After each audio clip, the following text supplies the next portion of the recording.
বাংলায় একটা কথা আছে, দুঃখে যার জীবন গড়া তার আবার দুঃখ কিসের, তাই না? তো এই মুহূর্তে যে সার্বিক পরিস্থিতি তৈরি হয়েছে, আমি আসলে ডু অর ডাই ফিলিংসে আছি।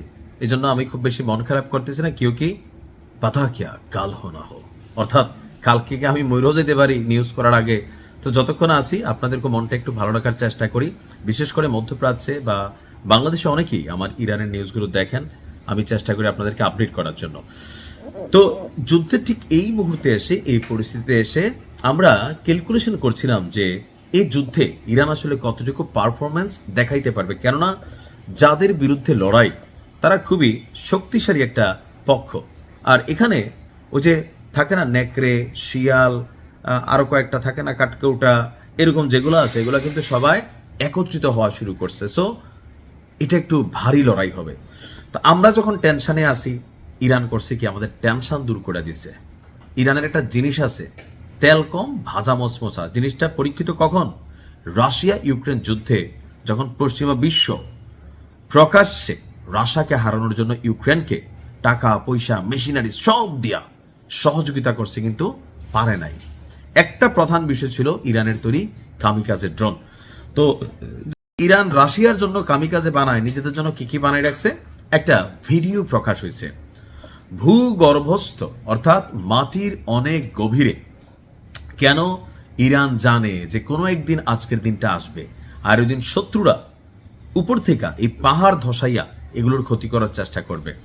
তো সেই ভূগর্ভস্থ সুড়ঙ্গে হাজার হাজার ড্রোন এরকম তুরুস দিয়ে রাখা হয়েছে। তো সেরকম একটা ড্রোনের ভিডিও, মানে আমরা যেন ভয় না পাই যে কিরে বাঙালি বাতি যারা ভয় পাইস না, হ্যাঁ তা আমরা আসি, মেশিনারিজ আছে, এত ভয়ের কিছু নাই। আর বাত্তির মতন গ্যাসে তো দেখছেন হাইপারসোনিক। আপনার রাষ্ট্রীয় গণমাধ্যম ফার্স নিউজ এজেন্সি আইআরজিসি তাদের অফিসিয়াল ওয়েবসাইটে এই ভিডিওটি প্রকাশ করেছে, যেখানে হাজার হাজার ড্রোন সারিবদ্ধভাবে রাখা হয়েছে। তবে কোথায়, কোন জায়গায়, এটার লোকেশন কি, বা এটা মানে ইরানের কোন অবস্থানে আছে, এই সম্পর্কে কোনো তথ্য দেওয়া যায় নাই, মানে দেয়নি। আমরা যেমন বলছি ঠিকই আছে ভাই, এত সাহস দেখানোর দরকার নাই, তোমার কাছে মেশিন আছে, তুমি সময় হলে খেলবা, তাই না? ক্ষমতা থাকেই খেলার জন্য, ক্ষমতা আছে খেলতে হবে। আপনারাতে ক্ষমতা আছে, মাঝে মাঝে ক্ষমতা দেখাইতে হবে, নাহলে পাবলিক মনে করবো আপনি বিলাই। আর সারা পৃথিবীতে একটা কথা আছে যে নরম পায় যারে জাপটাইয়া ধরে তারে। So should be like a king, আর ইরান তো অলওয়েজ কিংই। এই ভিডিও প্রতিবেদন প্রকাশ করেছে মার্কিন গণমাধ্যম সিএনএনও। তারা বলছে এই ড্রোনগুলোই মধ্যপ্রাচ্যে থাকা আমেরিকান ঘাঁটি এবং ইসরায়েলের যেই অভিযান চলেছে সেই অভিযানে ব্যবহৃত করা হয়েছে, আবার আরো ব্যবহার করাও হতে পারে।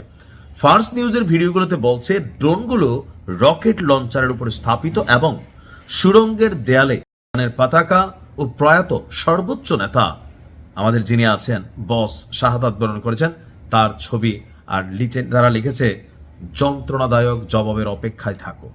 আপনি ভাষাটা বুঝছেন তো? যন্ত্রণাদায়ক জবাবের অপেক্ষায় থাকো। কারা?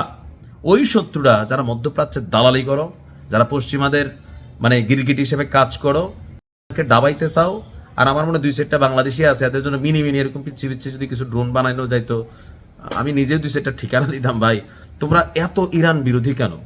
চিনি তো দুই সেটের, আমিই চিনি, বেটা মুত্যা ফানি রয় না, তে আবার কেউ শিয়া শুনলি বাট পার, মানে আমার এগুলার দেখলে বুঝছেন নি আমাদের মধ্যে এই জিনিসটা আছে, এটা কিন্তু আছে। আপনি দেখেন ঠিক মতো বললাম না যে ভাই পিসাব করে পানিও লয় না, তেও আয়সা কয় ওহে মুসলিম তুমি রাসুলের দুশ্মন, হ্যাঁ শিয়া কি এই। ভাই আমি মনে করলাম খারাপই, শিয়ার প্রতি আমার কোনো ভালোবাসা নাই, বাট রাইট নাও পশ্চিমাদের কাছে যুদ্ধটা কি শিয়া সুন্নি চায়া করতেছে? এত আলগা ইমান দেখায়েন না ভাই, বুঝছেন নি? থাকলে এরকম মিনি ড্রোন যেটা আপনাদের জন্য ব্যবহার করার জন্য আমি অনুরোধ জানাতাম ইরানকে। যাই হোক, এনজয়, যা আছে কপালে হবে, পাতা কিয়া কাল হো না হো। সালাম আলাইকুম।